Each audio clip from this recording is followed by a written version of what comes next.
बस खुद को स्पॉटलाइट से हटाऊं। Good evening Divya. चलो शेयर करते हैं।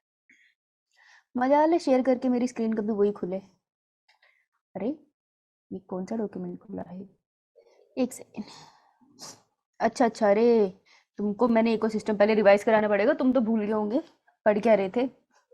अगर मैं तुम्हें सच में जानती हूँ तो तुम भूल चुके होंगे कि पढ़ क्या रहे थे। चलो फिर मेरा एक सवाल है, और ये तुम्हारा होमवर्क क्वेश्चन है। होमवर्क क्वेश्चन से मुझे याद है मैंने होमवर्क दिया था, है ना? पर यार दिवाली थी, आज नहीं मैं पूछूंगी, कल पूछूंगी होमवर्क। कर करके आना। तो मेरा एक होमवर्क क्वेश्चन है, ठीक है, जो तुमको सबमिट करना है आंसर बाय। आज किसकी क्लास है मेरी क्लास के बाद? फिजिक्स। Physics, okay. फिजिक्स क्या होता है? फिजिक्स होता है। तुमको सबमिट करना है बाय 10 PM टुडे, ओके? तो ये कठिन सवाल तुम्हें गूगल पे नहीं ढूंढना, तुमको खुद से करना है, इसलिए तुम कर सकते हो। थोड़ा सा दिमाग पर जोर लगाना पड़ेगा, ठीक है? तो अरे विजय आया क्लास में? दिमाग से याद आया मुझे। नहीं आया अभी तक? देर से आएगा, फिर ये बीच में मुझसे सवाल पूछेगा। मैम लाइट चली गई। तो बेटा मैंने कौन सा तेरे को देखना है, अंधेरे में पढ़ ले। कुलदीप ड्रामेबाज, अरे लाडले बेटे, तूने तो घर की सफाई नहीं करी थी, तू तो चुप कर। यस तो मैम। तो मेरा क्वेश्चन है कि एक लाइन में लिखना है तुम्हें answer, okay? Answer in 1 line, 1 sentence. 1 line में तुम पता नहीं कितनी लंबी कर दोगे। तो तुम्हें आंसर देना है सिर्फ 1 सेंटेंस में, ठीक है? एक सेंटेंस में। गुड इवनिंग मैम, सॉरी आज लेट हो गया। ठीक है कपिला, मैंने तुमको माफ कर दिया। आज लेट हो गया कि गई? अभी कपिल देव कपिल है कि कपिल? मेरे 3-4 महीने तो इसी कंफ्यूजन में निकल गए। हम कामना। कामना? तो आज लेट हो गया क्यों लिखा है तूने? तुम्हें खुद भी कंफ्यूजन है? No ma'am. तो फिर लेट हो गया क्यों लिखा है? यार ये लड़की बेटा तू क्लास में ना कैमरा ऑन करके क्लास लिया कर मेरी, मुझे बहुत कंफ्यूजन है। मेरे से पढ़ कौन रहा है? ये पढ़ रही है या इसका भाई पढ़ रहा है? मेरा कोई भाई नहीं है। तो बेटा डिस्गाइज क्यों हो रही है? विजय ये आने का टाइम है। अब हमने डिस्कस कर लिया, बहुत इंपॉर्टेंट टॉपिक, मैं नहीं पढ़ाऊंगी तुझे। तो क्वेश्चन सुन लो भाई, एक एक लाइन में, एक सेंटेंस में तुमको आंसर करना है, ठीक है? और क्वेश्चन है तुम्हारा, लिख लो। मैं क्यों लिखूं? मैम कौन सा थोड़ा सा आइडिया दे दो। मैं दे रही आइडिया, भाग यहाँ से, लेट आता है। सो क्वेश्चन है तुम्हारा, व्हाट, देखो यार क्वेश्चन पहले मुझे सही से लिखने दो। चलो मैं इसको मिटाती हूँ पहले तो। समय लूंगी मैं, थोड़े दिनों के बाद पेंटअप चला रही हूँ ना, हाथ नहीं बैठ रहा। 1 मिनट, ज्यादा खा लिया मैंने, हाथ मोटे हो गए मेरे, आ नहीं रही। आई might not clear, might not clear my entrance exam। जो भी तुम्हारा एंट्रेंस एग्जाम है, सबका अलग है, सब नीट के नियम मैंने जितना बात की है तुम लोगों से। So I might not clear my entrance exam because, और उसके नीचे तुम्हारा आंसर। ऐसी कोई चीज है जिसकी वजह से तुमको ऐसा लगता है that you will not be able to clear your exam. Now I wrote here, मैंने यहाँ लिखा है कि I might not be able to clear, ठीक है? सो शायद मैं ना क्लियर कर पाऊं अपना एंट्रेंस एग्जाम, किस वजह से? तो ये तुम्हारा आंसर है जो तुम प्राइवेटली सोच सकते हो, और 10 बजे तक आंसर भेज सकते हो। अब 10 बजे तक आंसर का कहाँ भेजोगे? तुम सब ग्रुप्स में ऐड हो, अगर ग्रुप्स में ऐड हो तो अपने ग्रुप्स में भेज देना, तुम्हारे टीचर से मुझको पता चल ही जाएगा। और अगर तुम ग्रुप में ऐड नहीं हो तो मेरे को पर्सनली टेक्स्ट कर देना, ठीक है? मैं किसी का आंसर यहाँ डिस्कस नहीं कर रही हूँ, ये पर्सनल है, और ना मैं तुमसे क्वेश्चन पूछ रही हूँ।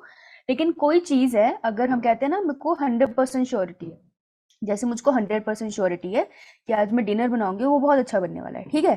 तो वो मुझे 100% श्योरिटी है। लेकिन अगर मुझे 0.1% डाउट है कि यार शायद आज खाना अच्छा ना बने, तो उसका कोई रीज़न होगा। मे बी शायद मसाले नहीं है सही से, या मेरा मूड नहीं है खाना बनाने का, या फिर बस मुझसे कभी कभार हो जाता है, मुझे खुद भी नहीं पता। So there is always a scope for doubt, right? So तुम्हें ऐसा कोई भी रीजन लगता है जिसकी वजह से तुमको डाउट होता है कि शायद मेरा एंट्रेंस एग्जाम ना क्लियर हो। फॉर एग्जाम्पल, अब मेरे एग्जाम्पल पे अपने आंसर मत बनाना, इसलिए एग्जाम्पल मैं ना इसका तो नहीं दूंगी, किसी और का दूंगी। फॉर एग्जाम्पल जैसे अगर मुझे न्यूरो साइंस में, स्टडी ऑफ ब्रेन में पीएचडी करनी है, but I think I might not be able to do my PhD in neuro science because मेरी जो पोस्ट ग्रेड है वो न्यूरो साइंस में नहीं थी। ठीक है, और मेरी पोस्ट ग्रेड न्यूरो साइंस में क्यों नहीं थी, उसका रीजन ये था कि मुझे पता ही नहीं था ये भी सब्जेक्ट है, और पोस्ट ग्रेड करते करते मुझे पता चला कि मुझे न्यूरो साइंस में इंटरेस्ट है, तो अब मुझे मास्टर्स न्यूरो साइंस में करनी पड़ेगी, फिर मैं जाके पीएचडी कर पाऊंगी। So I might not be able to pursue my PhD in neuro science because I don't have that qualification.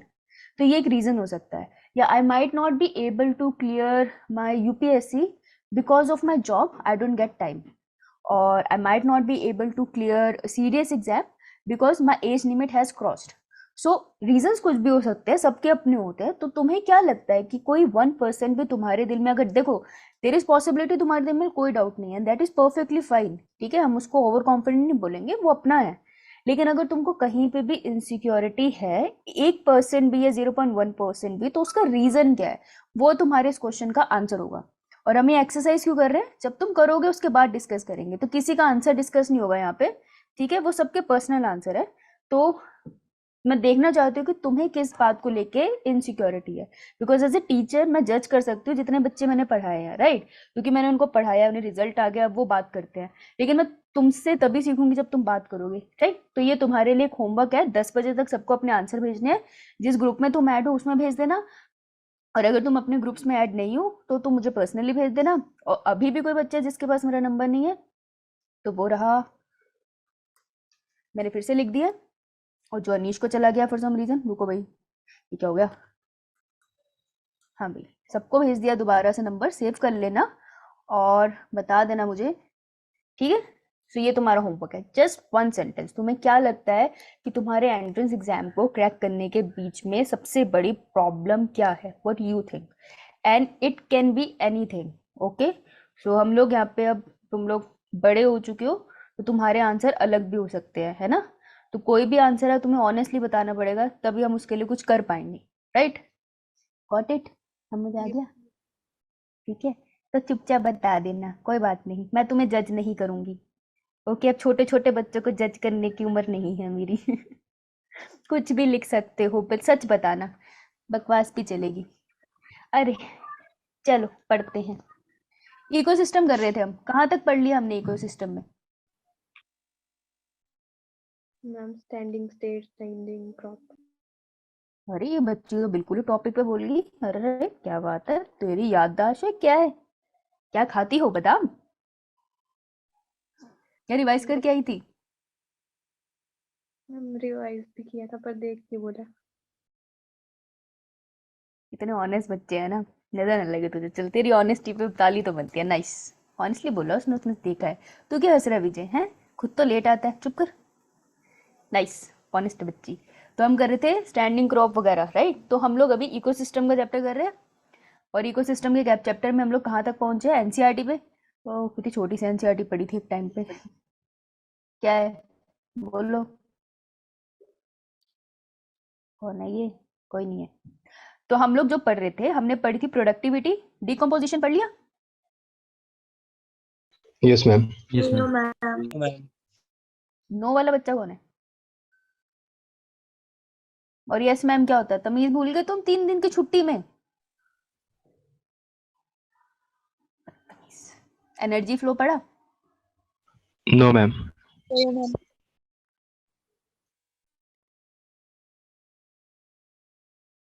Energy flow नहीं पढ़ा, पढ़ा है मैम।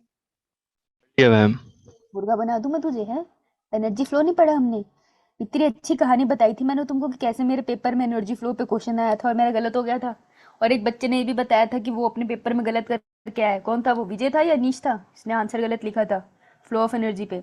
कहाँ रहते हो, एनर्जी फ्लो हो गया है। इसके अंदर जो नहीं हुआ है वो है पिरामिड्स, मैंने तुमको पिरामिड्स नहीं कराया अभी, राइट, हाँ विजय था। उसके बाद न्यूट्रिएंट साइक्लिंग, ये भी रहता है। एनर्जी फ्लो के बाद न्यूट्रिएंट साइक्लिंग में एक टॉपिक था जो मैं यहाँ साइड में लिखना चाहूंगी, जिसको हम कहते हैं सक्सेशन। सक्सेशन में स्कूल में तो क्वेश्चन आने ही है, या इसके ऊपर प्रोजेक्ट भी बनता ही है, और इससे एंट्रेंस में क्वेश्चन आने के भी चांसेस है, ठीक है।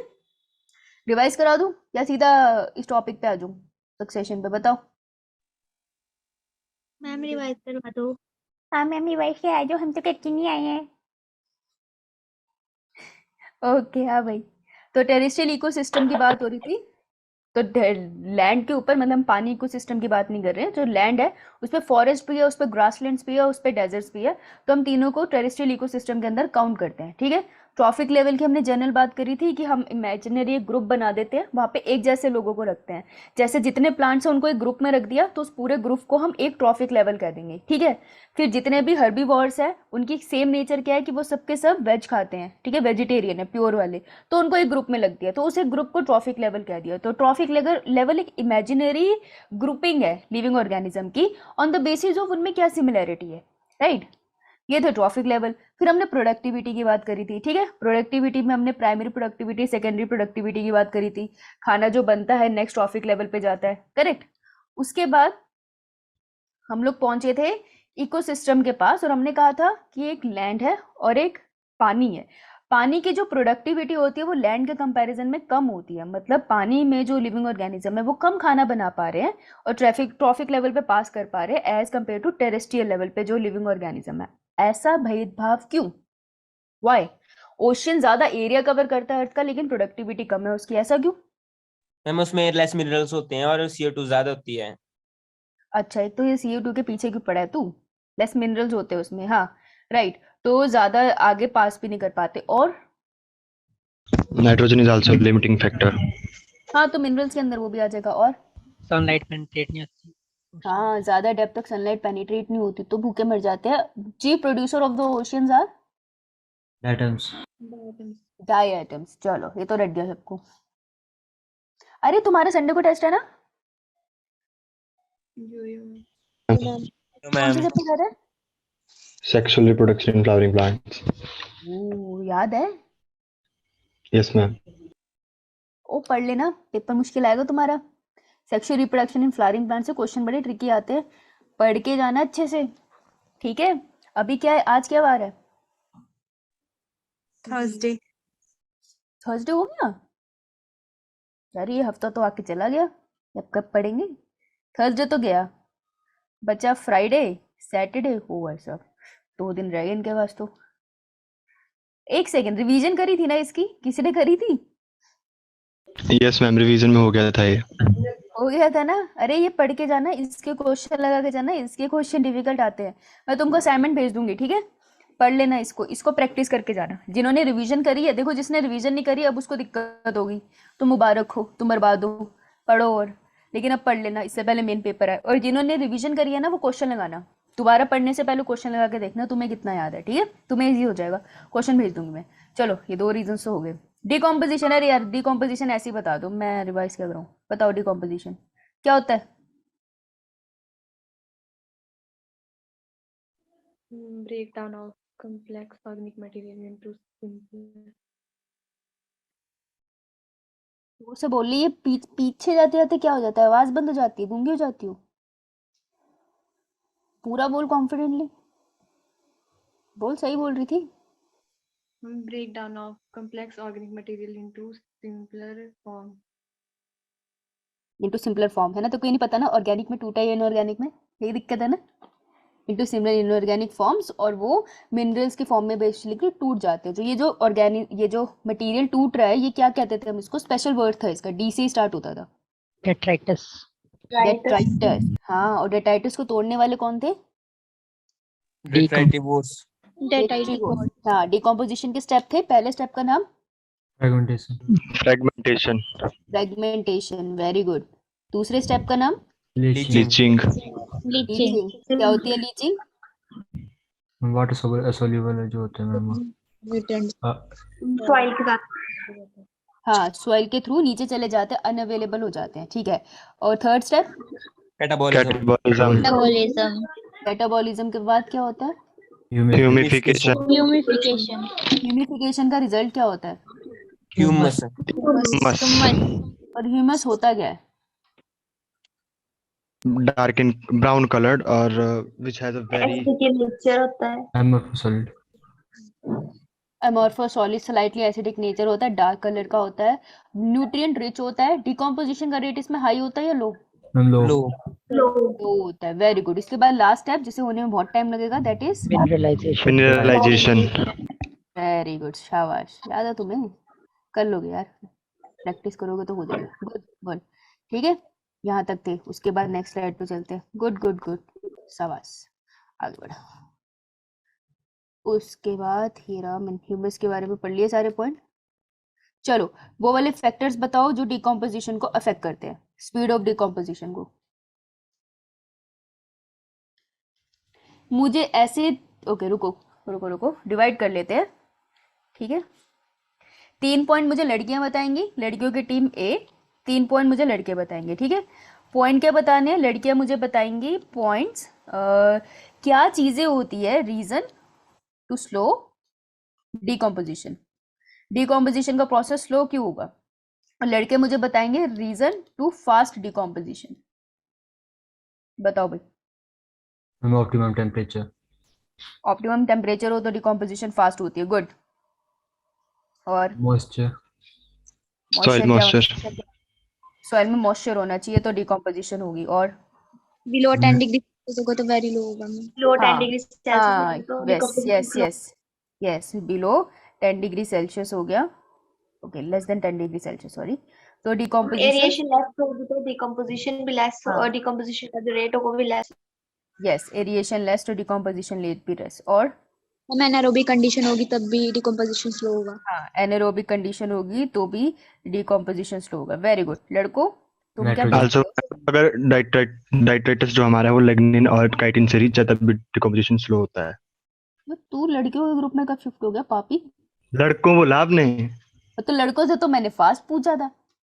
अच्छा sorry ma'am, sorry sorry, ma'am really sorry. Nitrogenous substance. महिला वाले शौक है, हैं? क्या? Ma'am nitrogenous substance. हाँ, नाइट्रोजनस सब्सटेंसेस होंगे तो डीप सब कॉम्पोजिशन फास्ट होगा, और मैम लिग्निन शुगर। वगैरह होंगे, हाँ बेटा शुगर, और लिग्निन होगा तो डिकम्पोजिशन स्लो होगा। यस, और कुछ? मैम काइटिन भी होगा तब भी स्लो ही होगा। काइटिन भी होगा तब भी स्लो होगा, शाबाश, ओके। काइटिन की स्पेलिंग देखो, हद हो गई। गुड, एग्जैक्टली यही पॉइंट यहाँ पर मेंशन है, बिल्कुल सही। ये क्वेश्चन तो हमने कर लिए थे, शाबाश। आओ भाई, अब आते हैं इस वाले पे, ठीक है। पार क्या थी, पार क्या थी, नदियों पार नहीं, दूसरी पार, PAR। चलो पढ़ के बता दो, बहुत दिन हो गए। पार क्या थी, पार पे क्वेश्चन बनता है, उसकी फुल फॉर्म पे भी। Photosynthetically active radiations. मतलब बता, हिंदी में बताइए, खबरदार जो रीड करके बताया तो पढ़ तो मैं भी लूंगी। समझ क्या आया?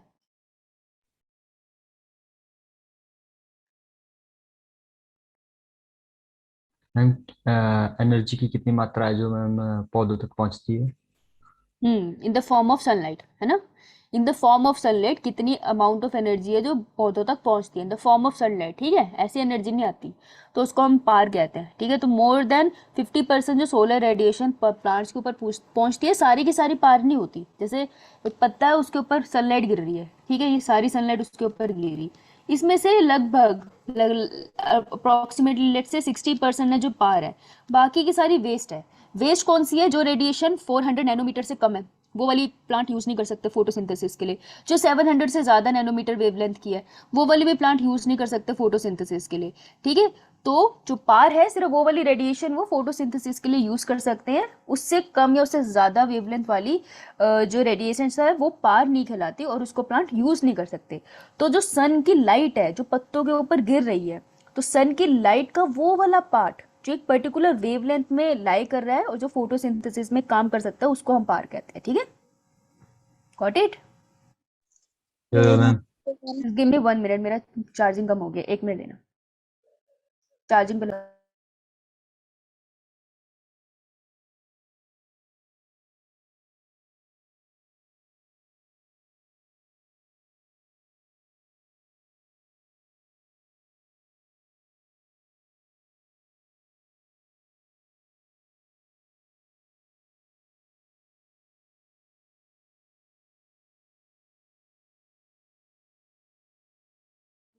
थोड़ा सा आवाज आ देना। अच्छा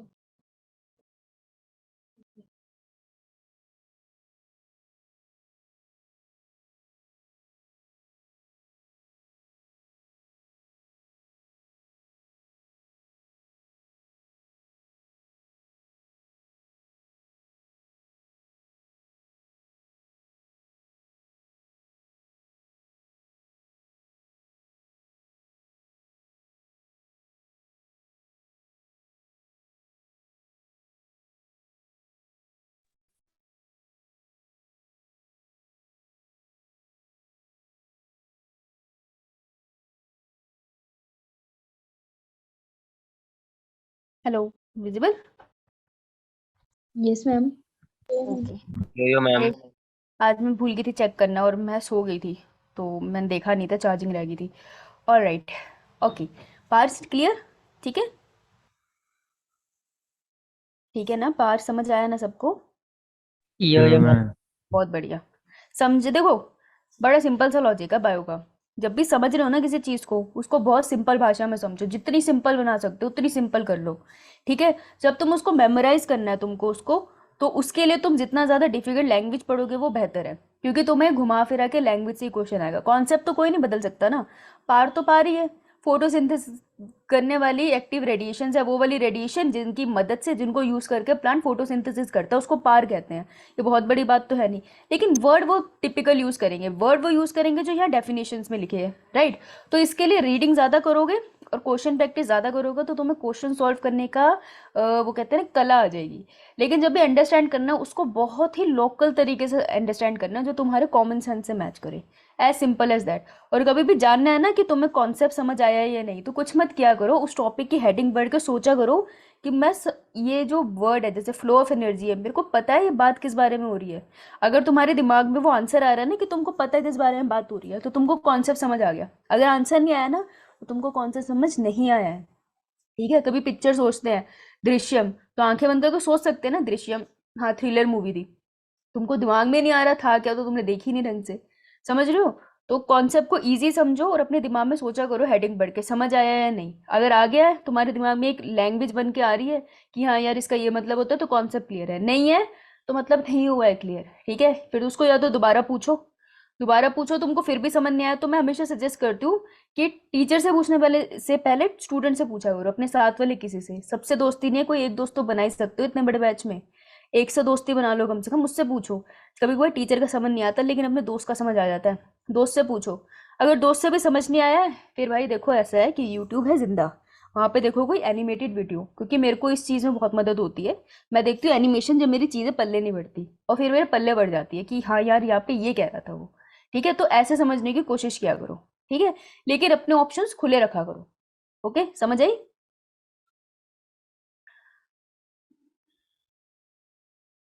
नहीं समझ आई? दोबारा बताऊं? मैम आ गया। Flow of energy, energy flow कर रही है, कौन सी डायरेक्शन में फ्लो करती है? यूनिडायरेक्शनल। यूनिडायरेक्शनल। ग्रासलैंड में, ग्रासलैंड इकोसिस्टम में किस डायरेक्शन में फ्लो करती है? हर जगह वन डायरेक्शन में होगी। हर जगह पे यूनिडायरेक्शनल है, वन डायरेक्शन है, कभी उल्टी सीधी नहीं जाएगी। बिल्कुल सही अनीश, शाबाश। 10% लॉ क्या कहता है?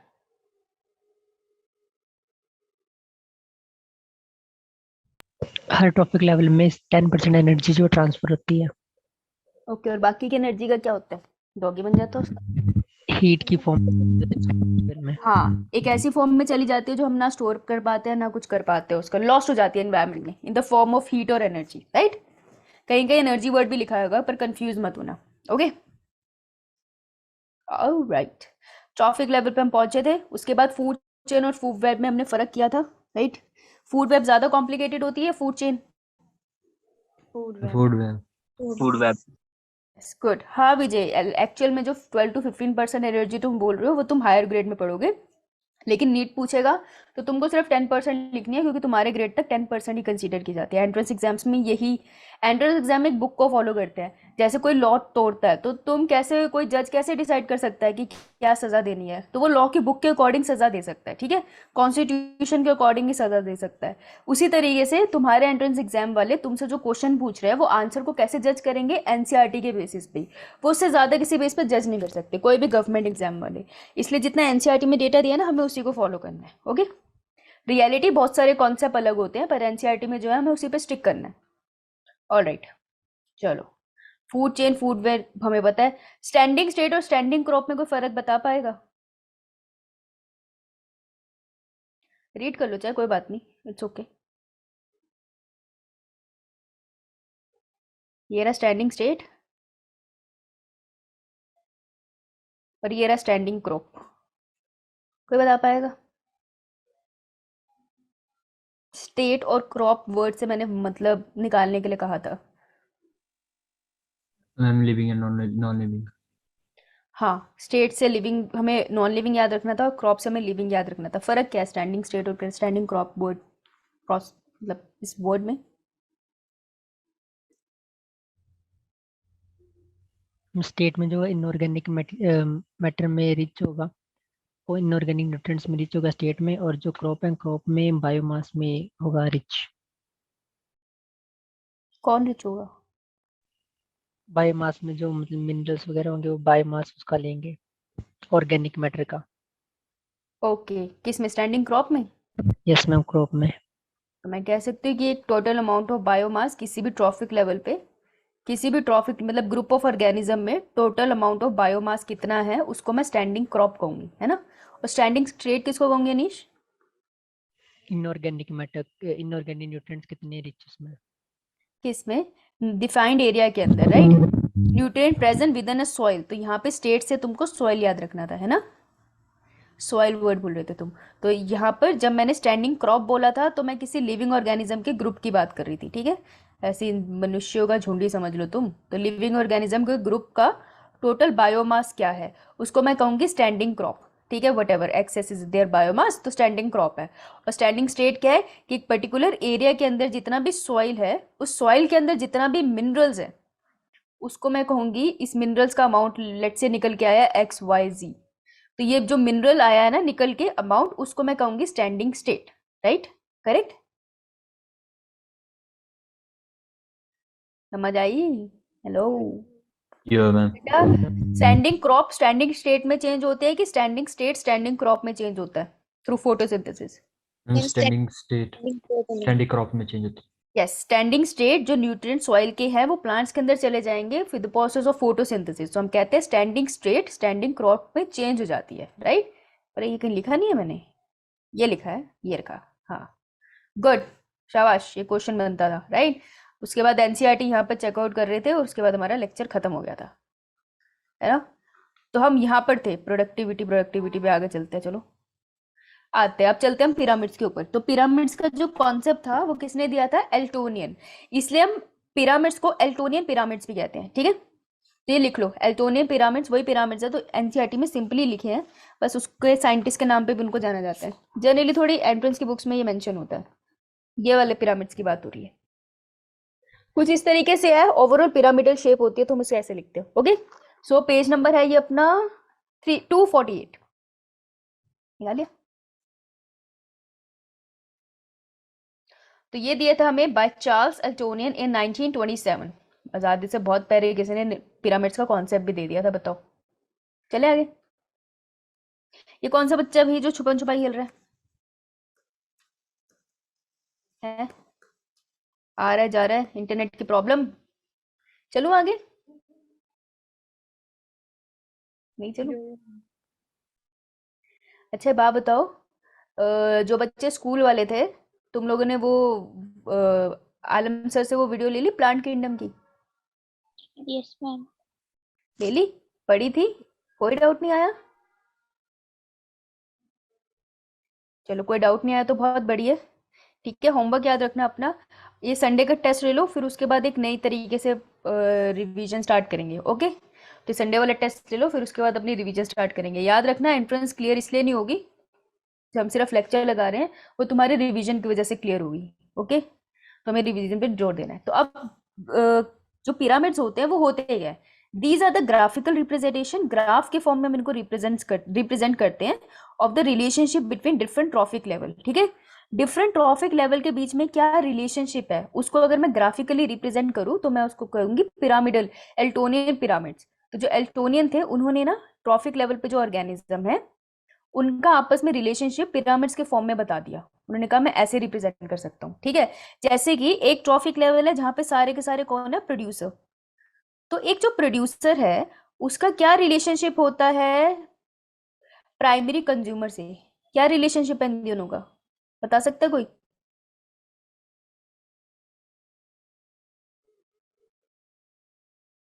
क्या रिश्ता है इन दोनों में? मैम। प्रोड्यूसर फूड बनाता है, कंज्यूमर उससे कंज्यूम करता है। एग्जैक्टली तो इसी रिलेशनशिप को उन्होंने पिरामिड्स के फॉर्म में अरेंज कर दिया है, ठीक है? तो जो पिरामिड्स होते हैं उनकी कौन कौन सी शेप होती है? एक होती है ट्रायंगल,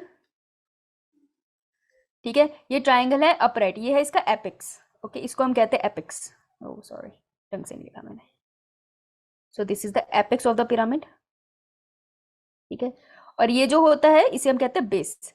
तो बेस जनरली तुमको बड़ा दिखेगा, एपेक्स छोटा, तो ये पॉपुलेशन स्टेबल है। अगर ये उल्टा हो तो गलत चीज हो जाती है। तो ये वाला जो पिरामिड है जिसमें एपेक्स ऊपर की तरफ है उसको हम कहते हैं अपराइट। ठीक है, तो अपराइट पिरामिड से याद रखना कि एपेक्स ऊपर की तरफ है, टुवर्ड्स अप। ठीक है, तो फिर ये वाला कैसा होगा? ये वाला inverted. Inverted, very good, inverted triangle. अच्छा, और ये इसको हम कहते हैं स्पिंडल शेप। देखो अलग अलग वर्ड है इसके, स्पिंडल शेप पिरामिड, जिसमें तुम देख रहे हो एपेक्स दोनों तरफ बन रहा है, ऑलमोस्ट एपेक्स जैसा बनता है, एग्जैक्टली चोंच नहीं आती, पर हम बना लेते हैं इसको कि स्पिंडल शेप है, कि दोनों तरफ एपेक्स है, या फिर इसको अर्न शेप भी कहते हैं। अर्न शेप, दो वर्ड आ सकते हैं जनरली, स्पिंडल शेप मैक्सिमम आएगा नीट में, अर्न शेप नहीं आता, बट क्योंकि कुछ बुक्स में मेंशन हो सकता है। और इससे पहले विजय मुझसे पूछे, मैंने पहले बता दिया। ठीक है, 3 शेप के पिरामिड्स आपको मिलते हैं और इनको हमें पढ़ना है ब्रीफली। चलूं आगे? Yo ma'am. Alright, let's go. यार इसकी एक सेकंड रुकना, इसकी लाइट कितनी कम क्यों हो गई है? फिर क्या भैया, दिख रहा है मुझे। ओके, तो पहले हमने पिरामिड्स, वो तो मैंने तुम्हें शेप बता दी पिरामिड्स की। अब पिरामिड किसके बेसिस बन रहे हैं? ऑन द बेसिस ऑफ किस कॉन्सेप्ट को हम पढ़ेंगे? On the basis of energy, on the basis of biomass and on the basis of number. तो पिरामिड ऑफ नंबर पढ़ेंगे हम, पिरामिड ऑफ बायोमास पढ़ेंगे हम, और पिरामिड ऑफ एनर्जी पढ़ेंगे हम। ठीक है, कि ट्रॉफिक लेवल, जैसे ट्रॉफिक लेवल 1 है 2 है, तो इन दोनों के बीच में नंबर का क्या रिलेशनशिप है, 1 और 2 के बीच में बायोमास का क्या रिलेशनशिप है, 1 और 2 के बीच में एनर्जी का क्या रिलेशनशिप है, ऐसे पढ़ेंगे। समझ आई? बना लिया ऐसे? शाबाश। ठीक है, मेरे को पता है, एक तो तुम्हारा पता नहीं, मुझे बहुत बोरिंग लगते हैं पिरामिड्स, मुझे लगता है सबको ऑलरेडी समझ आते हैं, लेकिन एक बार ये कॉन्सेप्ट करना है साथ में, क्योंकि ऐसे कुछ क्वेश्चंस है जो नहीं निकलते क्योंकि नॉलेज कम होती है। ठीक है, तो एक बार हिम्मत करके इसको सुन लो, ज्यादा नहीं पकाऊंगी मैं। ठीक है, सुनो फिर। पिरामिड ऑफ नंबर की बात करते हुए, क्योंकि सबसे पहले हमने यही लिखा है। ठीक है, तो पिरामिड ऑफ नंबर का मतलब है number of individual in each trophic level per unit area. तो पर यूनिट एरिया में नंबर ऑफ इंडिविजुअल एक ट्रॉफिक लेवल पे जो होते हैं उनको हम पढ़ते हैं पिरामिड ऑफ नंबर। मतलब मैं कोई भी शेप का पिरामिड बनाऊं, ऐसा बनाऊंगी या ऐसा बनाऊं या फिर ऐसा बनाऊं, तो इनमें मैं हमेशा ट्रॉफिक लेवल्स ऐसे बना के रिप्रेजेंट करूंगी। तो हर ट्रॉफिक लेवल पे कितने नंबर ऑफ इंडिविजुअल है? नंबर ऑफ इंडिविजुअल मतलब अगर यहाँ पर प्रोड्यूसर थे तो 100 प्लांट्स हैं, अगर यहाँ कंज्यूमर थे तो 50 गोट्स हैं। ठीक है, तो इसको मैं कहूंगी नंबर का पिरामिड है। समझ आई ये बात? पिरामिड ऑफ नंबर का क्या मतलब है? Number of individual her trophic level पे होना। Got it? Yo ma'am. तो इसमें कौन से एग्जांपल्स हम पढ़ते हैं? ग्रासलैंड का, ट्री एंड पैरासाइट का रिलेशनशिप, ट्री एंड हॉक का रिलेशनशिप, जिसे हम फॉरेस्ट में कंसीडर करते हैं। तो एक एग्जांपल हम पढ़ेंगे ग्रासलैंड का। क्वेश्चन यहाँ से आएगा नीट का, यहाँ से आएगा, कोई तुमसे डेफिनेशन तो पूछने जरा। तो एक क्वेश्चन बनता है ग्रासलैंड का पिरामिड कैसे बनते हैं नंबर के। एक क्वेश्चन बनता है पैरासिटिक रिलेशनशिप कैसे दिखाते हो तुम in the pyramid of number. ध्यान से सुनना, लैंग्वेज बहुत वियर्ड है, कि पैरासिटिक रिलेशनशिप कैसे दिखा रहे हो in the term of pyramid of number. तो मुझे एक पिरामिड बनाना है और उसमें मुझे दिखाना है कि ट्री और पैरासाइट का क्या रिलेशनशिप है, और ट्री और हॉक का क्या रिलेशनशिप होता है इन फॉरेस्ट। तो कभी कभार आता है pyramid of number in forest, तो तुमको याद करना है, जैसे फॉरेस्ट बोला तो ट्री और हॉक का रिलेशनशिप क्लिक करना चाहिए। समझ आई? तो ये कुछ हिंट्स है जो जिसके बेसिस पे तुम्हें क्वेश्चन बनते हैं। चलूं आगे? Yo ma'am. बहुत बढ़िया। अब मुझे ग्रासलैंड के बारे में बता दो पहले। ग्रासलैंड जो होता है, तो ग्रासलैंड पे अगर ट्रॉफिक लेवल होता है, तो सबसे नीचे बनाती हूँ पहले, तो सबसे पहले ट्रॉफिक लेवल है। तो ग्रासेस क्या होती है? कौन से ट्रॉफिक लेवल पे रखूं मैं? 1 2 3 4 5 कुछ भी हो सकता है ना। 1 पे 1 पे। तो ग्रासेस होती क्या है वैसे? प्रोड्यूसर। प्रोड्यूसर्स होते हैं, राइट, वो प्लांट्स होते हैं, राइट। तो फर्स्ट ट्रॉफिक लेवल है। नंबर कितना होता है एक ग्रासलैंड में ग्रासेस का?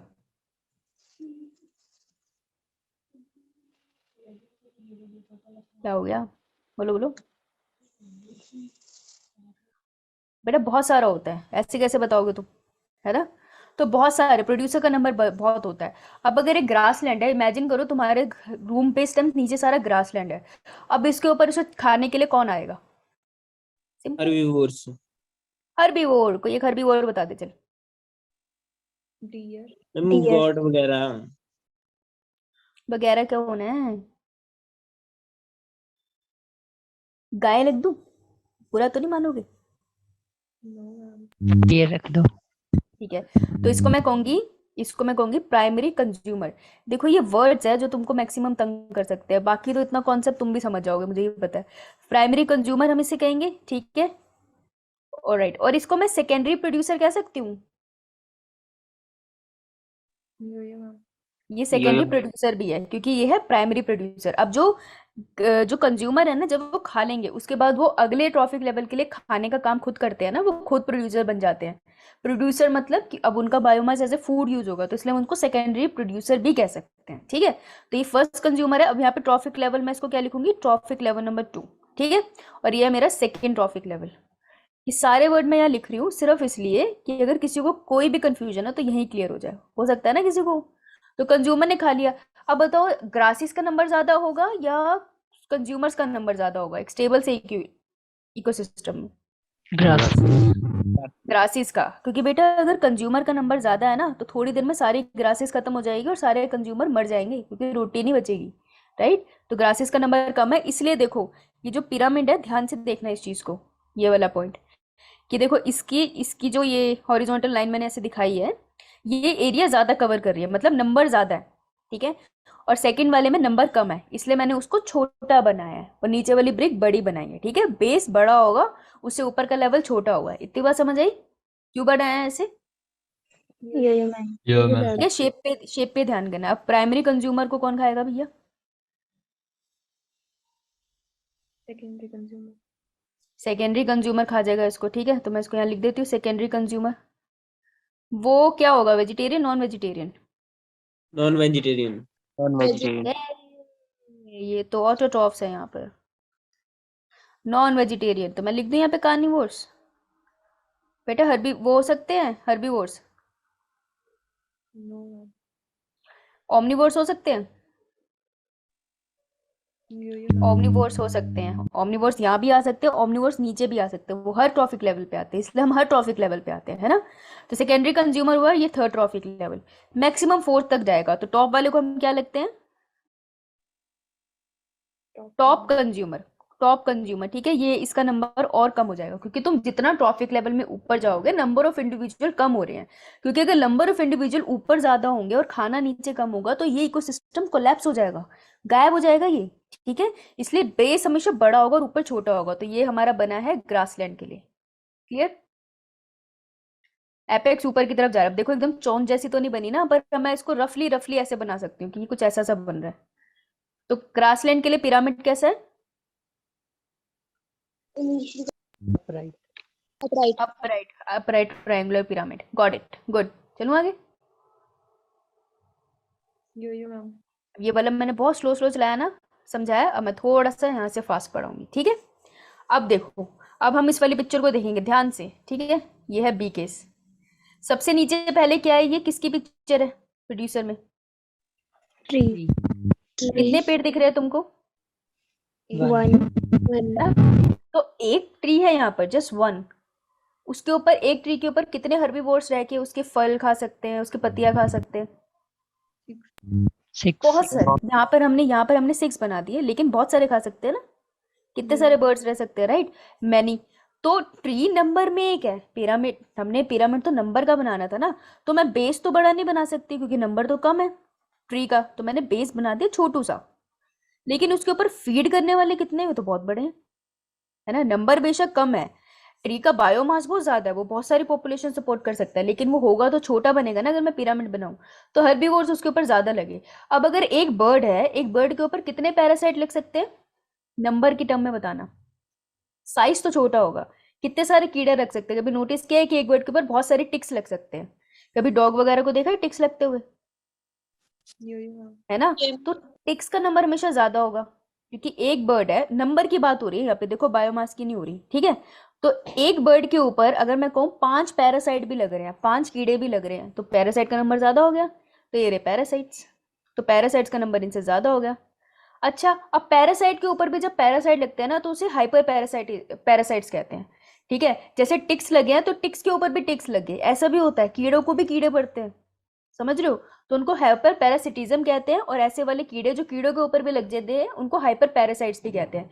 तो अगर एक पैरासाइट्स के ऊपर 5 पैरासाइट और लगे हैं तो फिर इनका नंबर और ज्यादा हो गया। तो जब मैं एंड में देखूंगी तो मैं देखूंगी कि जो पिरामिड है इसकी शेप कैसी बन रही है, ऑलमोस्ट इन्वर्टेड। इन्वर्टेड। यस, तो ये हो गया इन्वर्टेड पिरामिड। अब तुम होंगे मैम ये कैसे एग्जिस्ट कर रहे हैं नेचर में, क्योंकि बेटा बायोमास ट्री का इतना है कि वो सपोर्ट कर सकता है 100 बर्ड्स को अपने ऊपर, उसको ऐसे कोई फर्क नहीं पड़ रहा एक ट्री को, तो ये इकोसिस्टम सर्वाइव कर जाता है नेचर में। बस नंबर के टर्म में जब मैं बनाती हूँ तो ये देखने में इन्वर्टेड लगता है। Got it? Yo ma'am. इधर आओ। अब नेक्स्ट प्रोड्यूसर, ये रहा। चलो फिर से छोटू नंबर आ गया। प्रोड्यूसर के ऊपर हर्बीवोर, वो तो मैंने पहले ही बना लिया था कि यार वो तो नंबर बड़ा बन रहा है। अच्छा, अब हर्बीवोर के ऊपर जो कार्निवोर है, हर्बीवोर को खाने वाले जो कार्निवोर है, जैसे हॉक है। अब एक हॉक बहुत सारे बर्ड्स को खा सकता है ना, तो हॉक का नंबर कम हो गया, राइट? तो नेक्स्ट ट्रॉफिक लेवल पे जो आया उसका नंबर भी कम हो गया। देखो नंबर, ध्यान रखना, पिरामिड ऑफ नंबर की बात कर रही हूँ। सो दोबारा सुनो कि प्रोड्यूसर पे एक ट्री बनाया मैंने, उस एक ट्री पे रहने वाले कितने हर्बीवोर्स है, लेट्स से 6 बर्ड्स रहते हैं उसके ऊपर, तो इनका नंबर ज्यादा हो गया, तो इनकी स्पेस ज्यादा हो गई। लेकिन उन 6 बर्ड्स को एक अकेला हॉक खा सकता है टाइम टू टाइम, तो मैं कहूंगी कार्निवोर में जो हॉक है वो तो एक ही है। तो देखो नंबर बीच में ज्यादा हुआ, ऊपर नीचे कम है, तो दोनों तरफ एपेक्स जैसी पोजीशन बन रही है ना। तो ये वाला पिरामिड किस शेप का बन रहा है? स्पिंडल तो शेप। हाँ, spindle shape. Got it? Yo ma'am. ये एग्जाम्पल ऐसे ही लिख लो या स्क्रीनशॉट ले लो। तो ये था पिरामिड ऑफ नंबर। Done. और पढ़ना एनसीईआरटी में देखना। चलो अब देखो,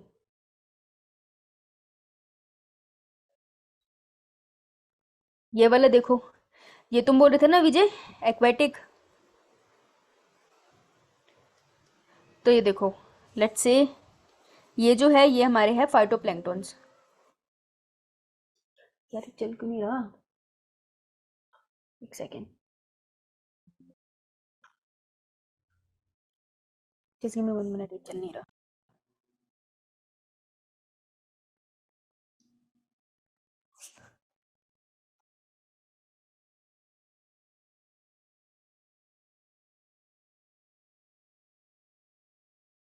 हम भगत ने डरा दिया कि तब सिस्टम बंद होने वाला है। बताओ। हाँ भाई, पानी में आओ जरा। कौन तैरता है पानी में खाना बनाने के लिए? Phytoplankton. फाइटोप्लैंक्टन्स। नंबर ज्यादा होता है, Yo मैम।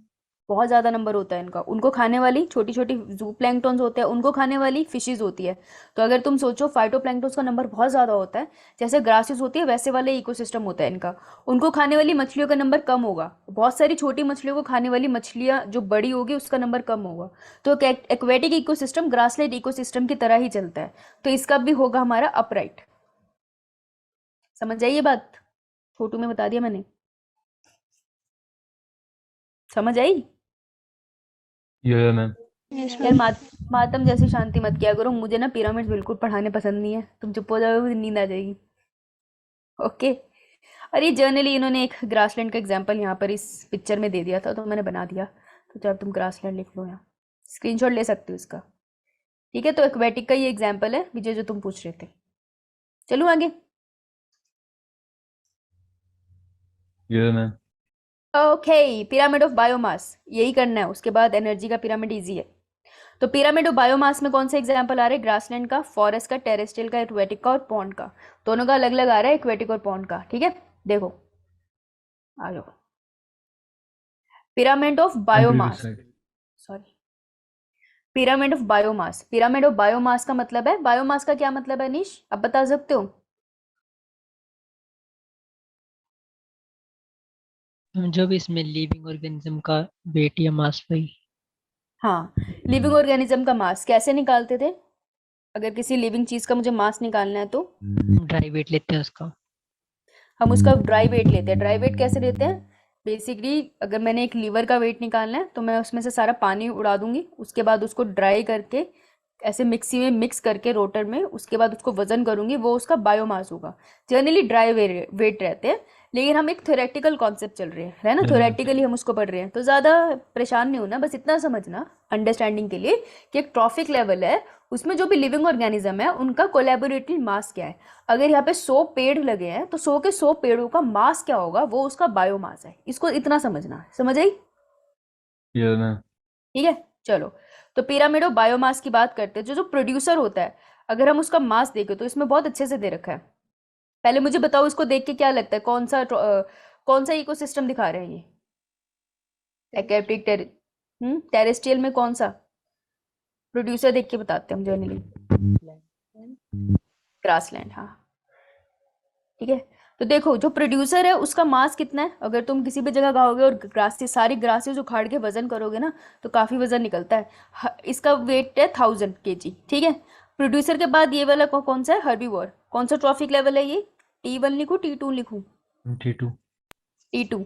इसमें वेट कितना दिख रहा है तुमको? 100 kg। कम हुआ या ज्यादा? कम। कम, तो मैं इसको छोटू बनाऊंगी, राइट। तो अब ये जो पिरामिड का साइज है ना, ये छोटी छोटी जो स्टेप्स है, इनका साइज, ट्रॉफिक लेवल का जो साइज है, वो तुमको बायोमास बता रहा है। उसके ऊपर जाओगे तो 10 kg का बच गया हर्बीवोर, उसका कम हो गया, कार्निवोर सॉरी। अब शेर के पास जाओगे, एक ही शेर है ना यार, कितना केजी वजन होगा उसका? उसका वजन कम हो जाएगा एज कम्पेयर टू सारे ग्रासेस का। तो बायोमास का जो पिरामिड होता है फॉर द ग्रासलैंड, उसकी शेप कैसी होती है? Right pyramid. Right. Upright, upright, very good. देख ले, इसको एक बार रीड करना, एनसीईआरटी में दे रखा है।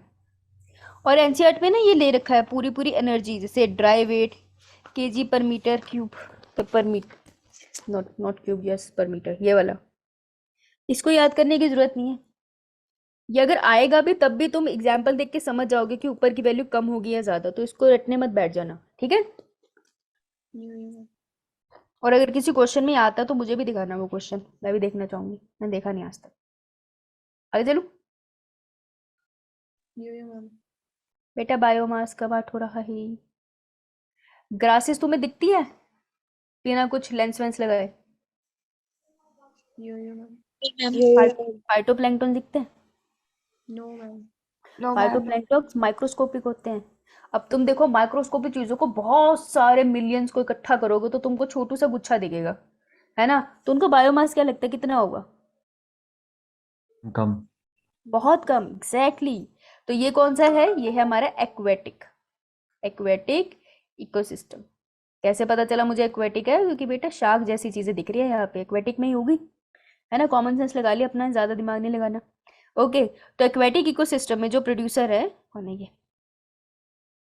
बेटा एनिमल किंगडम के अंदर, प्लांट किंगडम के अंदर आते हैं, ये ओशियंस में रहते हैं, ये एनिमल्स ही होते हैं, ठीक है, जिनके बाहर शेल्स होती हैं। ओके, तो एक्वेटिक इकोसिस्टम के अंदर अगर मैं बोल दूं फाइटोप्लैंक्टन, तो बेटा उनका मास तो बहुत कम है ना।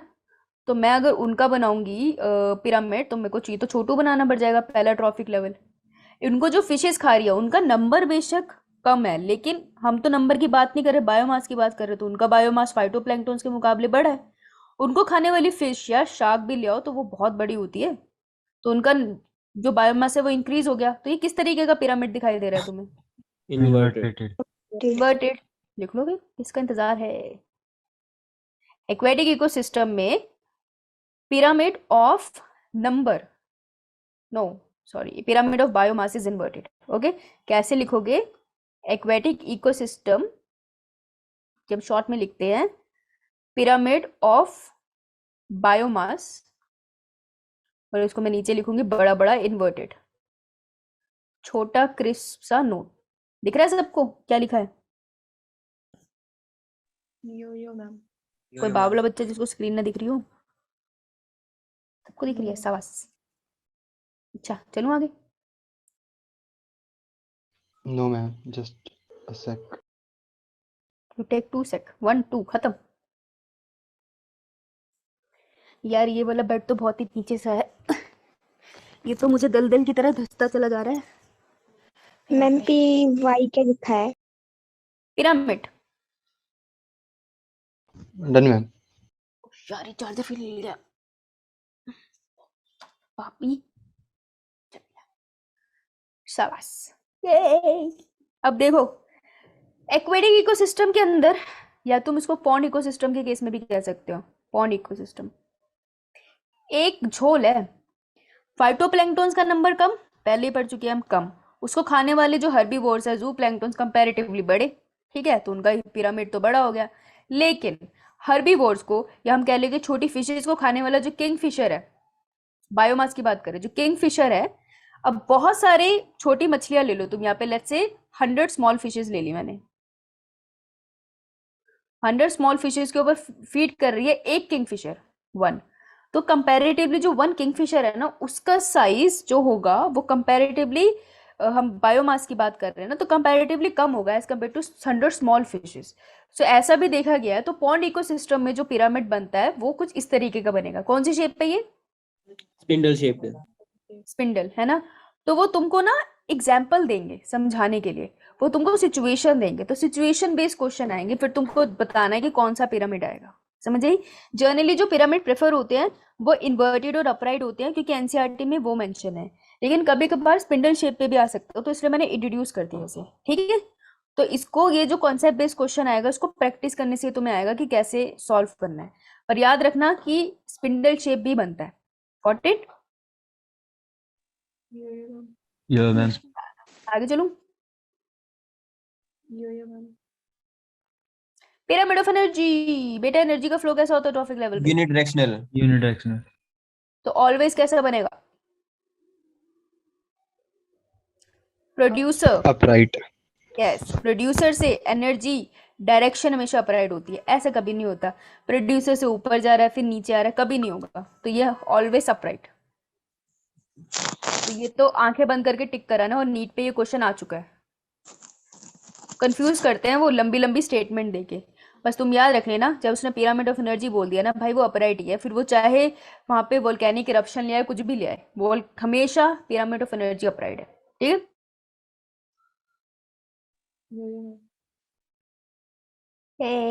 देखो यहाँ पे दिखाया भी हुआ है, जिसको डाउट है देखो, बहुत सिंपल एग्जांपल है, इसका स्क्रीनशॉट ले सकते हो। 100% एनर्जी प्रोड्यूसर के पास, उसने 10%, इसने प्लांट से स्टार्ट किया, ठीक है, सन का जिक्र नहीं किया है। तो जो पिरामिड्स होते हैं वो बायोलॉजिकल सिस्टम की बात करते हैं ना, इसलिए वो यहाँ पे सन का जिक्र नहीं करेंगे। तो इंसेक्ट्स के पास पहुंचे 10%, बोनोबो के पास पहुंची 1%, बबून, और फिर 0.1% पहुंची क्रोकोडाइल के पास। ये कितना खुश है, ठीक है। तो देखो सिर्फ 10% ट्रांस हो रही है, बाकी सारी तो उड़ जा रही है। ओके, तो ये तुम रख सकते हो। यहाँ पे 10% लॉस ऑफ ओरिजिनल एनर्जी भी मेंशन है। Tell you about the 10% law. किसने दिया था 10% law of energy? Ray Lindeman. शाबाश, ले लिया screenshot? Ma'am. Very good. Drawbacks, बेटा पिरामिड्स तो बना दिया उसने, लेकिन कुछ ड्रॉबैक्स थे, तो ड्रॉबैक्स से नीट का क्वेश्चन बनता है 4 मार्क का, ठीक है। तो ये ड्रॉबैक्स पे तुमको फोकस करना चाहिए। तो ड्रॉबैक्स का क्या मतलब है कि देखो, फूड जो ये ट्रॉफिक लेवल है, उन्होंने फूड चेन के रिस्पेक्ट में बात करी। उसने बोला कि एक प्रोड्यूसर है, मतलब प्लांट है, ठीक है। उसने बोला कार्निवोर्स है, सो लेट से उसने बात कर दी काउस की, कि काउ का नंबर कितना है, लेकिन वो फूड वेब्स की बात नहीं करता। फूड वेब में तुमने देखा है ना कि एक प्लांट के ऊपर दूसरा ट्रॉफिक लेवल भी है। तो जब भी तुम ट्रॉफिक लेवल बनाते हो, वो हमेशा फूड चेन के रिस्पेक्ट में बनते हैं, वो कभी भी फूड वेब के रिस्पेक्ट में नहीं बनते हैं। तो drawback of pyramids is this pyramid is that it does not talk about food web, वो कभी फूड वेब की बात नहीं करता। और उसने कोई जगह नहीं दी है डेट्रीवोर्स और डिकम्पोजर्स को, कि ये जो डेड बॉडी को फीड करते हैं, हमने कहीं पे भी उनका जिक्र किया डेट्रीवोर्स का? हमने उन्हें कहीं पे भी रखा डेड बॉडी खाने वालों को? नहीं, हमने कहीं मेंशन नहीं किया। तो इन बेचारों को कोई जगह नहीं मिली इन पिरामिड्स के अंदर। तो ये पिरामिड्स का ड्रॉबैक है कि नेचर में ये दो चीजें एग्जिस्ट करती है, पर इसका कोई जिक्र नहीं करता पिरामिड्स, ठीक है। Got it? या मैम। लिख लो फिर, किसका बेटा है ये? नीट में पूछा जा सकता है, drawback of pyramid, conceptual question में। जो असाइनमेंट में तुमको भेजती हूँ ग्रुप में, एक तो यार उसको थम्स अप भेज दिया करो, उसके ऊपर ऐसे लॉन्ग प्रेस करके, ताकि मुझे पता चले तुमने देखा है। और वो तुम्हें कुछ मदद करते हैं जिन बच्चों ने देखा है? कोई हेल्प कर रहे हैं वो या नहीं? मैम। पक्का ना? पक्का? यस मैम पक्का। ऐसा नहीं है कि रिकॉर्डिंग हो रही है, लिख सकते हो तुम चैट में, वैसे भी आवाज कौन बचाने का। पक्का ना कर रहे हैं तभी भेजू, नहीं तो फिर मैं और ढूंढू कुछ और। पक्का कर रहे हैं, झूठे तो नहीं बोल रहे हैं। मैम सच बोल रहे हैं। अच्छा चल मान लेती हूँ। नोट कर लिया ये। ये मैम ओके आओ भाई, फिर अब बात करते हैं हम उस टॉपिक की जिसका था बहुत इंतजार, that is known as ecological succession. ये तुम्हारे पेपर में आया होगा। किसके पेपर थे भाई जो मुझसे ये डाउट पूछ रहे थे बहुत पहले, जब मैंने चैप्टर स्टार्ट भी नहीं किया था? कौन था वो बच्चा? दो तीन बच्चे थे। एक तो था विजय। अनीश तुम्हारा भी था पेपर? No ma'am. यार एक और बच्चा था जो मुझे पूछ रहा था। चलो भाई सक्सेशन करते हैं। सुना है इसके बारे में कभी?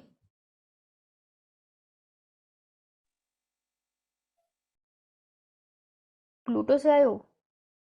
सुना है मैम। क्या सुना है? अच्छा या बुरा? अच्छा अच्छा सुना है? क्या सुना है अच्छा, मेरे को भी बता जरा। मैम, फॉर्मेशन जब होती है मतलब किसी भी लैंड पे किसी भी एक नई, जैसे फॉरेस्ट की फॉर्मेशन होगी तो किस तरह से होगी वो, जहाँ पे अगर वेट कंडीशन है तो उससे कैसे फॉर्मेशन होगी, और जो अगर ड्राई कंडीशन है तो वहां पे कैसे फॉरेस्ट की फॉर्मेशन होगी। आंसर तो बड़ा अच्छा दिया तूने, नजर न लगे तुझको। वेरी गुड, एग्जैक्टली सही आंसर। सक्सेशन की कोई भी लैंड है वहाँ पे धीरे धीरे जिंदगी कैसे पनपती है और different different stages of life को हम स्टडी करते हैं, उसको हम सक्सेशन कहते हैं। ये खाली लैंड था, धीरे धीरे देखा वहाँ पे चारों तरफ एल्गी दिख रहे हैं। धीरे धीरे तुमने देखा वहाँ पे चारों तरफ तुमको हर्ब्स दिखने लग गए। कुछ टाइम के बाद तुमको वहाँ पे श्रब्स दिखने लग गए, और कुछ टाइम से मेरा मतलब है सालों साल, तो तुमको नहीं दिखेंगे। तुम मर चुके हो, आत्माएं तुम्हारी बैठ के देख रही है, ठीक है। और बहुत सालों के बाद तुमको वहाँ पे फॉरेस्ट बनता हुआ दिख रहा है। तो वो धीरे धीरे कैसे एक खाली बंजर जमीन एक पूरे फॉरेस्ट में बदल गई, उसको हम कहते हैं सक्सेशन। इकोसिस्टम में हो रहा है इसलिए इकोलॉजिकल सक्सेशन, कि कैसे एक जमीन पूरे जिंदगी से भरे हुए लैंड में चेंज हो गई, दैट इज सक्सेशन। और ये सालों का प्रोसेस होता है, डिफरेंट डिफरेंट टाइप का होता है, डिफरेंट चीजें इसे इफेक्ट करती है, ठीक है। वेरी गुड अनीश, बहुत अच्छा आंसर था। चलो थोड़ी सी एनसीईआरटी देख के बोर हो जाए। रेडी? यो मैम। ये मैम। Very good. क्या कर सकते हैं, साथ में बोर होते हैं। चलो दिए मैंने तुमको 2 मिनट, पढ़ो इसको। फिर पूछूंगा क्या तुमको इसमें महत्वपूर्ण लगा, पूछूंगी मैं आज। मैं अकेली क्यों बोलूं, तुम भी हो। 2 मिनट, समय शुरू होता है अब। मेरे को दिख रहा है 2 मिनट, दिख रहे हैं? 7 हाँ भाई, पढ़ो।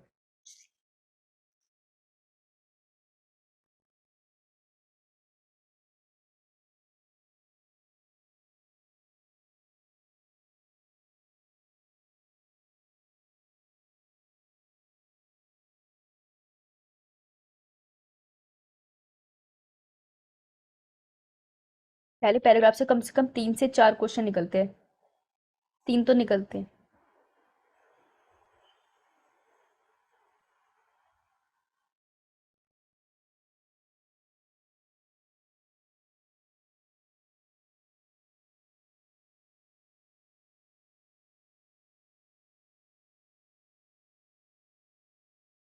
एक मिनट और है, और यार ये मैं धंसती चली जा रही हूँ उसमें नीचे। कौन है ये जो मुझे मैसेज कर रहा है? अच्छा विजय, धन्यवाद तुमने बताया। ये 1 मिनट में पढ़ लिया तूने? ठीक है, मैंने 30 सेकंड में पढ़ लिया था।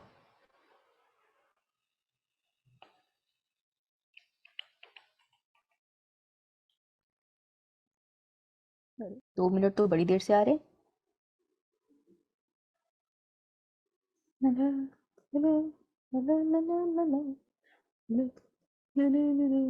लगता नहीं है आज सक्सेशन होगा। कोई बात नहीं, एनसीईआरटी पढ़नी जरूरी है। बस रुक जाओ, सिर दुख गया मेरा कुछ ना करते हुए। सुनो भाई, अब देखना। चलो यार पहले मुझे बताओ। रुक जाओ यार, तुम बड़े चालाक बच्चे हो, बोलते नहीं हो क्लास में। पकड़ते हैं आज किसी को। अंजलि, अंजलि, अंजलि, अंजलि, अंजलि हो या चली गई? ठीक है, अंजलि बास्केटबॉल खेलने चाहिए। दिव्या,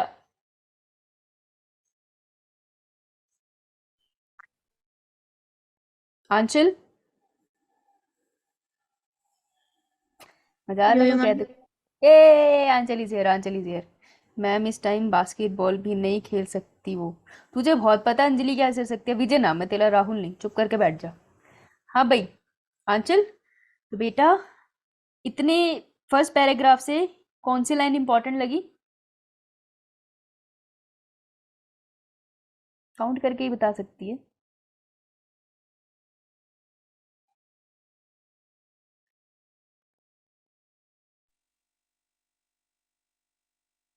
बेटा 10 है। कौन सी लाइन इंपॉर्टेंट है जो अंडरलाइन करनी चाहिए? मुझे पता तो चले तुम नोट्स कैसे बनाते हो। बोलो बेटा, गलत ही बता दे। Ma'am 8th। एट्थ वाली, the yes. Important step in the process of decomposition is fragmentation leaching, ये वाली। Yes ma'am. हाँ वेरी गुड, ये लाइन सही है। और कुछ? बस ये लाइन अंडरलाइन और करेगी? नो मैम, और ये फोर्थ वाली। फोर्थ वाली में क्या इंपॉर्टेंट लगा? नहीं सॉरी, नीचे वाली डिकम्पोजिशन वाली, 5th वाली। फिफ्थ वाली? Yes ma'am. क्या इंपॉर्टेंट मिला तुझे इससे? मैम की डिकम्पोजिशन क्या होता है? डिकम्पोजिशन की डेफिनेशन हमें यहाँ पे मिलती है ना। तो जब स्टार्टिंग में डिकम्पोजिशन की डेफिनेशन बोल रहे थे, decomposition it is the breakdown of organic matter into something ना, कंफ्यूजन थी। तो यहाँ से देखो क्लियर हो रहा है। Decomposer it is the breakdown of complex organic matter into inorganic substances. कैसे inorganic substances? Like carbon dioxide, water and nutrient. तो इनको हम कहते हैं डिकम्पोजिशन। तो डिकम्पोजिशन की बहुत प्यारी डेफिनेशन यहाँ पर है। Very good, this is correct. तो इसको अंडरलाइन करना बनता है। ठीक है, नीट में स्टेटमेंट बेस्ड क्वेश्चन ऐसे ही आएंगे। जब वो पूछेंगे ना statement 1 is correct, second is incorrect, तो पता है वो किसको उल्टा कर देंगे? इनऑर्गेनिक की जगह ऑर्गेनिक लिख देंगे, ऑर्गेनिक की जगह इनऑर्गेनिक। तुमने दोनों वर्ड पढ़े हैं ना, तुम कंफ्यूज हो जाओगे। लेकिन जब तुम इसको बार बार रीड करोगे तुम नहीं कंफ्यूज हो सकते। तुम श्योर हो? Very good. अरे आंचल, तुम्हारी आवाज तो बड़ी प्यारी है। तो प्यारी सी बच्ची है ये, इतनी मीठी सी आवाज है इसकी। तुम गाना गाती हो? No ma'am. तुम गाया करो, तुम्हारी आवाज अच्छी है। तो देखो इसमें क्या होगा कि देखो एक चीज उन्होंने यहाँ मेंशन करी है अर्थवॉर्म के बारे में कि इट इज फार्मर्स फ्रेंड। वैसे तो सबको ये बात पता ही होती है, इस पे क्वेश्चन तो बनता नहीं है, लेकिन इसको लिख सकते हैं हम। जिसको नहीं पता कि ध्यान देना, यहाँ मेंशन किया है इसने। वो रीजन दे रहा है कि वो फार्मर्स फ्रेंड क्यों है, क्योंकि अर्थवॉर्म 2 काम करते हैं। तो यहाँ पे अर्थवॉर्म के 2 वर्क यहाँ लिखे हैं। तो एनिमल किंगडम के साथ शायद मिक्स ब्लेंड होकर कहीं पे स्टेटमेंट आ सकती है, क्योंकि स्टेटमेंट बेस्ड क्वेश्चन आ रहे हैं। पहला कि वो ब्रेक डाउन करते हैं ऑर्गेनिक मैटर को, तो ऑर्गेनिक मैटर को ब्रेक कर रहे हैं, ऑर्गेनिक मैटर ब्रेक। ठीक है, और दूसरा काम क्या कर रहे हैं? लूजनिंग ऑफ सॉइल, ताकि उसमें ऑक्सीजन का लेवल बढ़े, गैसेस का लेवल बढ़े। ठीक है, लूजनिंग ऑफ सॉइल। तो हमें ब्रेकडाउन ऑर्गेनिक मैटर याद रहेगा, लेकिन लूजनिंग ऑफ सॉइल हम भूल सकते हैं, राइट। तो ये 2 पॉइंट्स ना मैं साइड में लिख सकती हूँ, तो मुझे अपने ये इसको अंडरलाइन करने की जरूरत नहीं पड़ेगी, तो मेरी शीट खाली रहेगी। ठीक है, साइड में इतना सा पॉइंट लिख लो, बाई चांस कोई पूछ ले तो याद। तो अब जो इंपॉर्टेंट है वो ये डिकॉम्पोजिशन। तो इन्होंने बोला decomposer break down complex organic matter into inorganic substances. तो ऑर्गेनिक को इनऑर्गेनिक में बदलना है। ठीक है, दैट इज डिकम्पोजिशन। उसके बाद that plant remains such as leaf, flowers, dead remains of animal including faecal matter is called detritus. Detritus हमने अपने नोट्स में ऑलरेडी लिख लिया है, तो यहाँ पर उसको अंडरलाइन करने की जरूरत नहीं है, क्योंकि नोट्स में क्लियरली लिखा है ना। लेकिन एक चीज लिखे हैं यहाँ पे, detritus is the raw material for decomposition. तो ये बनता है नीट का क्वेश्चन, डायरेक्ट क्वेश्चन है ये, सिंपल डायरेक्ट क्वेश्चन ये है, that detritus is a raw material for decomposition। तो इसको अंडरलाइन करो यहाँ पे, सिंपल 4 मार्क का क्वेश्चन है ये सीधा। ओके, अब important step in the process of decomposition, fragmentation, leaching हमने करा है, तो इसको यहाँ पे वर्ड लिख लो और नंबरिंग कर सकते हो। 1 2 3 4 5, इतनी बार देख लिया कि अब भूलेगा नहीं। तो समझ आया कि कैसे किस को भी लाइंस को अंडरलाइन करना है, कुछ पॉइंट्स को साइड में लिख लेना है और कुछ को इग्नोर करना है। Got it? ये मैम। इसलिए एनसीईआरटी पढ़ाती हूँ मैं, थोड़ा हो जाए कि कैसे पढ़ना है। ठीक है, डिट्राइटस अर्थवॉर्म एग्जाम्पल है इसका, तो डिट्राइटस का सीधा एग्जाम्पल अर्थवॉर्म दिया है, तो इसको बस इतना सा अंडरलाइन कर लो। अपने दिमाग में एक एग्जाम्पल होना चाहिए हर चीज़ का। अगर मैं बोल रही हूँ ना कि फाइटोप्लैंक्टन, कुछ दिमाग में आना चाहिए। ठीक है, कोई एक वर्ड तो आना चाहिए। अब break down detritus into smaller particle, this process is called fragmentation. तो फ्रेगमेंटेशन वैसे तो बोल्ड है ऑलरेडी, अंडरलाइन की जरूरत तो है नहीं, उसे रहने देते हैं। By the process of leaching water, अब देखो ये लाइन है जिससे क्वेश्चन बनता है, ठीक है, तो ध्यान से देखना इसे। ये तुम्हें इस पैरे में इनऑर्गेनिक और ऑर्गेनिक में ही खींच रहे हैं। Leaching water soluble inorganic nutrient go down into the soil horizon and get precipitated as unavailable salt. Precipitated मतलब वो ऐसे कभी लैब में तुमने देखा होगा, थोड़ा सा सॉलिड स्ट्रक्चर होता है जो तुम्हें अलग से दिखता है तैरता हुआ पानी में, और वो अनअवेलेबल सॉल्ट हो गया, अब उसको यूज नहीं किया जा सकता, ठीक है। तो उस प्रोसेस को हम लीचिंग कहते हैं। तो लीचिंग की बहुत ब्यूटीफुल डेफिनेशन दी है यहाँ पे, डिकम्पोजिशन की दी है, लीचिंग की दी है, फ्रेगमेंटेशन की नहीं दी थी। तो इसको अंडरलाइन कर लो, इससे क्वेश्चन बनता है। याद क्या रखना है, इनऑर्गेनिक वाटर सोल्यूबल न्यूट्रिएंट्स गए हैं नीचे और वो अनअवेलेबल हो गए, ठीक है। उसके बाद bacterial and fungal enzyme degrade detritus into simple inorganic substances, इसको हम कहते हैं कैटाबॉलिज्म। तो ये भी कैटाबॉलिज्म की डेफिनेशन है, तो इसको ना लिख लो या इसको भी अंडरलाइन कर लो, बनता है क्योंकि पूरी डेफिनेशन दे रखी है। और इस टॉपिक से क्वेश्चन अक्सर आता है नीट में। Got it? समझ आई? Yes, ma'am. बहुत बढ़िया। It is important to note, देखो एंथेटी कितने अच्छे से तुमको बोल रहा है कि मैं 4 नंबर यहाँ से दे सकता हूँ।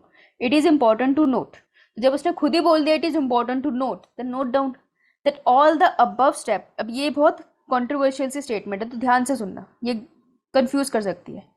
दैट हाँ भाई, all the above steps in decomposition operate simultaneously on the detritus। वो कह रहे हैं simultaneously मतलब एक साथ सब एक साथ हो ही रहे हैं। तो कह रहे हैं कि ये जो जितने स्टेप तुमने पढ़े हैं ना अभी तक, fragmentation, leaching and catabolism, above मतलब ऊपर, बिलो मतलब नीचे, तो ये किस स्टेप्स की बात करें? All above steps. तो इसको साइड में लिख लो जिसको अभी भी कंफ्यूजन है कि किस स्टेप्स की बात हो रही है। फ्रेगमेंटेशन, लीचिंग और कैटाबॉलिज्म। तो ये जो तीनों स्टेप्स हो रहे हैं ना, ये सारे के सारे डिट्राइटिस के ऊपर एक साथ ही हो रहे हैं। फ्रेगमेंट में भी वो चेंज हो रहा है, उसमें लीचिंग भी चल रही है, उसमें कैटाबॉलिज्म भी स्टार्ट हो गया है, ठीक है। तो ऑलमोस्ट एक साथ चल रहे हैं डिट्राइटिस के ऊपर। ये बात क्लियर? ये क्वेश्चन बनता है। मैम। नेक्स्ट लाइन सुनो, humification and mineralisation occur during decomposition in the soil. तो humification and mineralisation occur during decomposition in the soil, तो सब में भी यही हो रहा है कि सॉइल में जब डिकम्पोजिशन हो रही है तभी ह्यूमिफिकेशन एंड मिनरलाइजेशन हो रही है, लेकिन इसको अलग से देख लिया। तो याद रखना साइमल्टेनियसली फ्रेगमेंटेशन, लीचिंग और कैटाबॉलिज्म हो रही होती है डिट्राइटिस में। आगे चले, देखो humification leads to, next page, I hope मैंने लिखी है, हाँ। Humidification leads to accumulation of dark colored amorphous substance called humus that is highly resistant to microbial action and undergo decomposition at an extremely slow rate। जो मैंने नहीं mention किया था notes में वो था highly resistant to microbial action। तो इसको जहाँ पे ह्यूमस लिखा है ना वहाँ पे लिख लो कि देखो ये यही बता रहे हैं कि ह्यूमिफिकेशन से ह्यूमस बनता है जो क्या होता है, डार्क कलर का होता है, अमॉर्फस होता है, highly resistant to microbial action होता है and decomposition at extremely slow rate. अगर तुमको अपने पहले तो नोट्स में लिख लो, नहीं तो इन वर्ड्स को, सिर्फ इन वर्ड्स को अंडरलाइन कर लो, और जो ह्यूमस है ना उसको थोड़ा डिफरेंट डिजाइन से कर लो अंडरलाइन, तो तुमको याद रहेगा कि ह्यूमस के रिलेटेड ये पॉइंट्स है। लेकिन इसका तुमने अलग से बना रखा तो तुमको यहाँ पे कुछ करने की जरूरत नहीं पड़ेगी। Note down.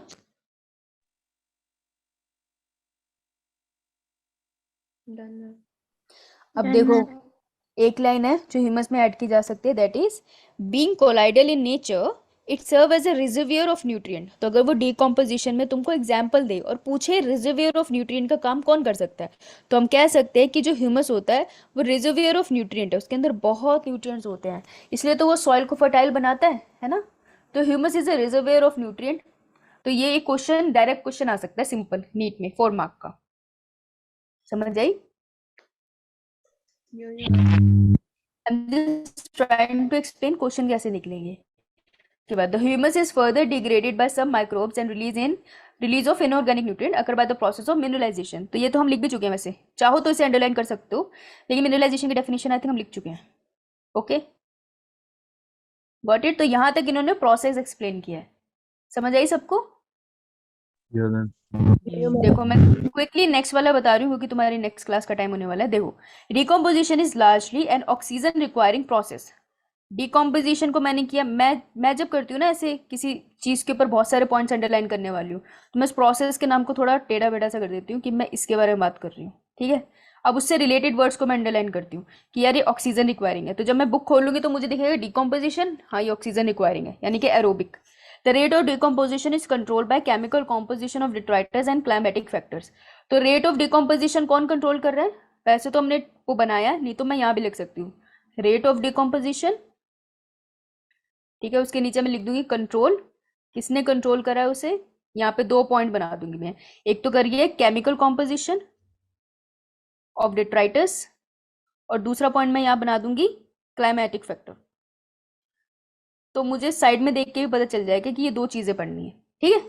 हर चीज अंडरलाइन करने की जरूरत नहीं होती ना।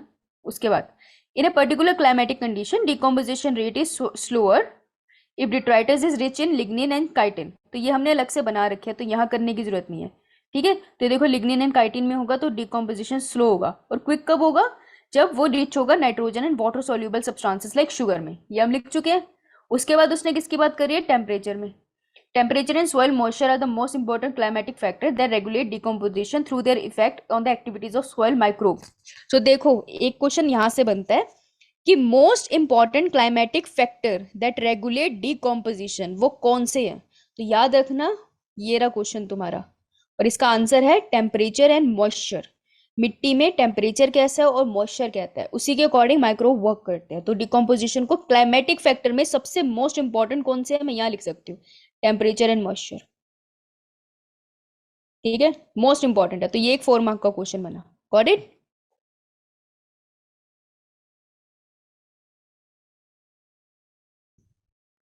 समझ आया? या मैम। मैम। बट उसके बाद बस उन्होंने यहाँ लिख दिया, मेंशन कर दिया कि मॉइस्ट और वार्म में कैसा एनवायरमेंटल फैक्टर होता है। ये तो हमने पढ़ लिया ना। तो अगर मैं बोलूँ कि इसमें मैंने किस किस चीज़ों को अंडरलाइन किया है जो मैंने नोट्स में नहीं करा, पहले तो ये वाला पॉइंट, ये 4 मार्क का क्वेश्चन है, ठीक है। ऑक्सीजन रिक्वायरिंग प्रोसेस है, डायरेक्ट लिखा है तो इसको मैंने अंडरलाइन कर लिया था। और मैंने यहाँ पे ह्यूमस के ऊपर कुछ पॉइंट्स है जिनको अंडरलाइन किया था, नहीं तो मैं इसको जहाँ पे मैंने नोट्स बनाया वहीं लिख सकती हूँ, क्योंकि तुमने ऑलरेडी बना रखा है उसका नोट्स, ठीक है। तो यहाँ पे डिकम्पोजिशन के मेन पॉइंट स्टडी खत्म हो जाएंगे। समझ आई? मैम। सीआरटी है तो अंडरलाइन कर लो। और मैं देख लूँ सर आगे, हर सर की क्लास है ना? Yes ma'am. Okay alright. तो ये वाली पिक्चर देख लेते हैं तब तक। तो देखो ये तुमको वही दिखा रहे हैं, ये ट्री कहीं से भी स्टार्ट कर लो। चलो ये ट्री हो गया बाय सम, ये लीव्स है इसके, ग्रीन लीव्स नीचे गिर गए हैं तो धीरे धीरे ऑब्वियसली सड़ गए हैं वो। Some are eaten by insects and other animal, nutrient and energy enter into the food web. कुछ तो एनर्जी फूड वेब में चलेगी, ठीक है। कुछ इन्होंने अर्थवॉर्म वगैरह ने खा लिए। Some nutrient leach into the soil by chemical action, तो ऑर्गेनिक रिच सॉइल हो गई, ठीक है। यहाँ पे इन्होंने लीचिंग शो करी है। बेटा लेबल करने के लिए आ सकता है डायग्राम, तो इतना पता होना चाहिए। फिर एक एरो यहाँ जा रहा है, ये वाला एरो क्या कह रहा है? ये फंगस ग्रो कर रहा है। Leave partially consume by decomposer such as fungus and bacteria, they begin to lose form and become litter. तो अब वो थोड़े और बिखरने लग गया। जो ये था देखो डिकम्पोज पहले ऐसे दिख रहा था पत्ता, अब वो तुम्हें ऐसे मेल्टेड सा दिखाई दे रहा है। फिर आगे देखो वो आगे दिखा रहे हैं further decomposition by earthworm bacteria soil mites fungi, और डिकम्पोजिशन हो रही है और धीरे धीरे ये पिघल सा गया है और ये ऑर्गेनिक मैटर मतलब सॉइल को ऑर्गेनिक मैटर में रिच कर दिया। तो यहाँ पे बेसिकली ह्यूमस दिखा रहे हैं कि यहाँ पे ह्यूमस बन गया है, लेकिन ढंग से नहीं दिखा रहे इस पिक्चर में, ठीक है। तो ऑर्गेनिक रिच सॉइल, तो ऑर्गेनिक मैटर में रिच होगी सॉइल यहाँ पर। उसके बाद क्या करा रहे हैं? Leave partially consume by decomposer such as, sorry हाँ ओके।